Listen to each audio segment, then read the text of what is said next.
जैसे गर्मी की छुट्टियां पड़ती हैं, सर्दियों की छुट्टियां पड़ती हैं, दिवाली की छुट्टियां होती हैं, वैसे ही दिल्ली में अक्टूबर नवंबर में प्रदूषण की छुट्टियां पड़ती हैं। जी, यानी पॉल्यूशन वेकेशन जिनकी शुरुआत दिल्ली में हो चुकी है।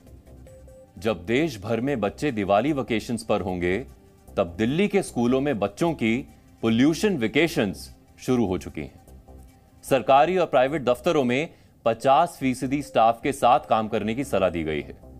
फैक्ट्रियां बंद हो चुकी हैं, निर्माण कार्य रोक दिए गए हैं, दूसरे राज्यों से बस और ट्रकों की एंट्री बैन हो चुकी है। और अब तो केजरीवाल सरकार ने प्रदूषण के मौसम में अपने पसंदीदा ऑड इवन फॉर्मूला को भी दिवाली के अगले दिन यानी 13 नवंबर से एक हफ्ते के लिए लागू करने की घोषणा कर दी है। यानी हर वर्ष की तरह इस वर्ष भी प्रदूषण से निपटने की जिम्मेदारी दिल्ली वालों के कंधे पर लाद दी गई है, जिसे दिल्ली वालों को ही उठाना पड़ेगा, चाहे वो राजी हो या ना हो। वैसे इस मामले में एनसीआर वाले काफी लकी हैं, जैसे कि गुड़गांव, फरीदाबाद, नोएडा, गाजियाबाद। ये शहर तो दिल्ली से एकदम सटे हुए हैं, लेकिन वहां की सरकारें पॉल्यूशन से ना तो इतना डरती हैं और ना लोगों को इतना डराती हैं जितना दिल्ली सरकार डरती है और दिल्ली वालों को डराती है। भले ही प्रदूषण का लेवल दिल्ली और एनसीआर के शहरों में एक जैसा ही क्यों ना हो।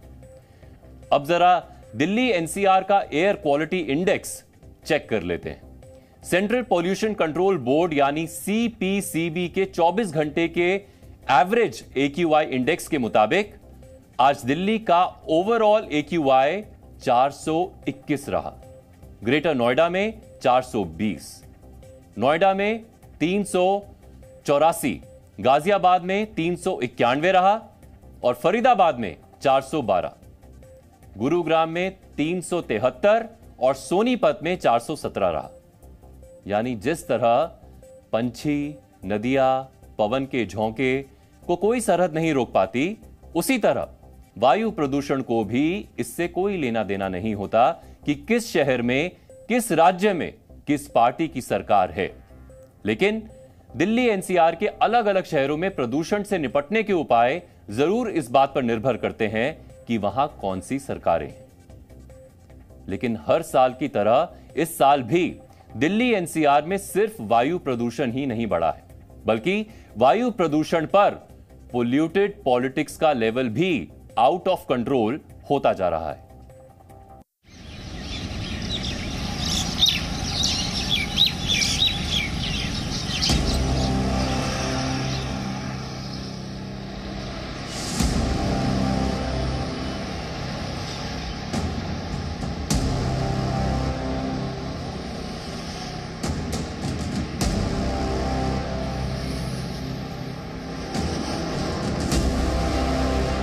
बस ट्रकों की एंट्री बंद, स्कूल बंद, फैक्ट्रियां बंद, निर्माण कार्य बंद।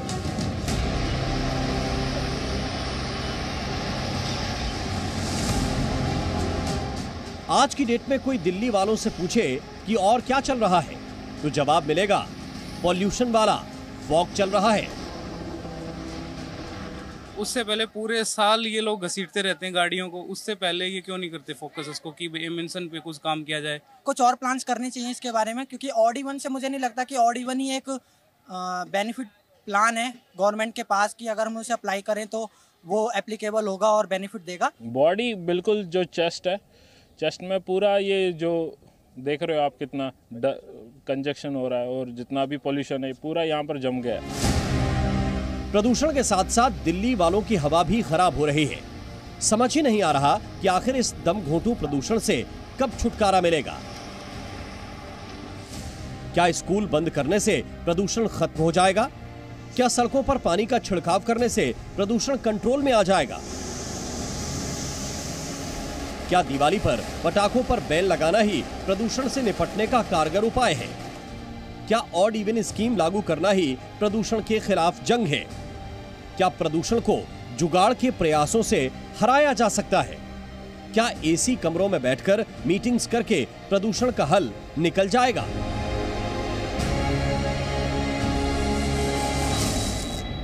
दिल्ली के अंदर दिवाली के अगले दिन 13 नवंबर से 20 नवंबर तक एक हफ्ते का जो है वो ऑड इवन फार्मूला जो है वो दिल्ली में जो है लागू किया जाएगा।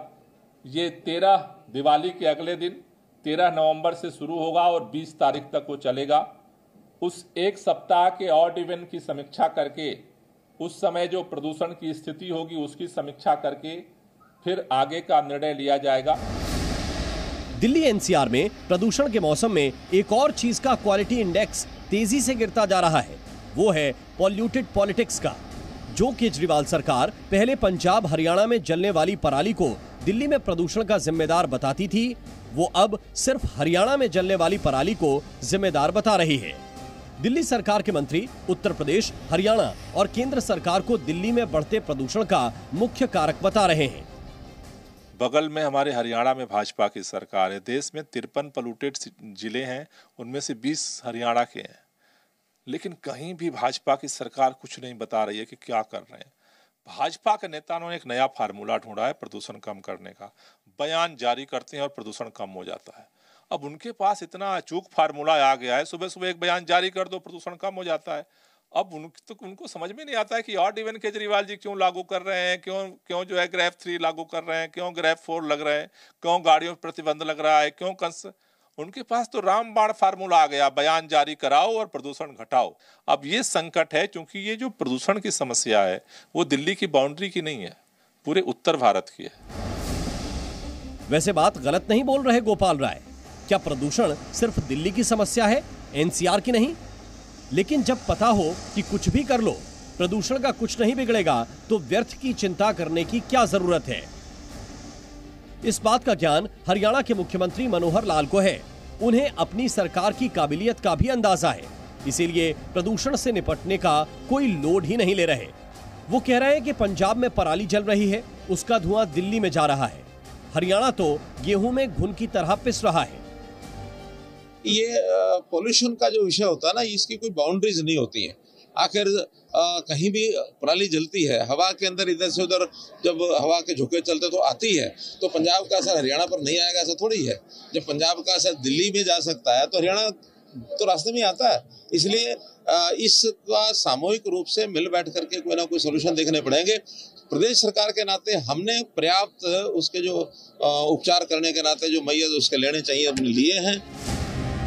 जिस तरह बेइज्जती महसूस करने पर ही होती है, उसी तरह पॉलिटिक्स में प्रदूषण भी समस्या तभी होता है जब महसूस किया जाए।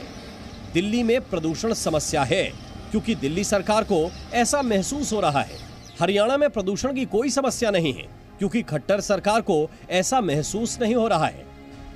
नोएडा, गाजियाबाद में भी प्रदूषण की बात नहीं हो रही क्योंकि यूपी सरकार को इससे कोई दिक्कत महसूस नहीं हो रही।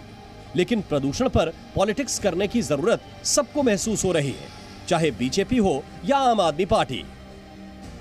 आज सवाल सिर्फ इतना बनता है कि यदि पंजाब में 3000 से ज्यादा घटनाएं पंजाब में पराली जलाने की हो रही है, मतलब कि आम आदमी पार्टी की सरकार पराली मैनेजमेंट में पूरी तरह से फेल हो चुकी है। और जो आम आदमी पार्टी की सरकार यहां पर बड़े बड़े दावे कर रही थी, स्मोक टावर बंद है, 8 महीनों से बंद है, 23 करोड़ रुपए खर्च हुए। जब स्मोक टावर के बारे में बताया गया तब उनकी नींद खुली। जो पराली पंजाब में अभी जल रही है वो यहां से 500 किलोमीटर दूर है, और जो पराली हरियाणा में जल रही है वो यहां से करीब 100 किलोमीटर दूर है। दिल्ली के सबसे करीब राज्य हरियाणा है, तो जरूरी है कि समीक्षा की जानी चाहिए कि 2014 से खट्टर सरकार ने प्रदूषण को लेकर हरियाणा में क्या स्टेप्स उठाए। इन जुबानी जंग के बीच सवाल खड़ा होता है कि आखिरकार पॉल्यूशन पर सियासत कब खत्म होगी और कब सभी सरकारें मिलकर पॉल्यूशन पर काम करेंगी। दिल्ली से वीडियो जर्नलिस्ट शिव शंकर के साथ बलराम पांडे, जी मीडिया। अगर आप दिल्ली एनसीआर में रहते हैं तो हवा में प्रदूषण कितना है ये तो आप महसूस कर ही रहे होंगे। और हमारी रिपोर्ट देखकर आपको यह भी पता चल गया होगा कि प्रदूषण पर पॉलिटिक्स कितनी डर्टी हो चुकी है। जी न्यूज़।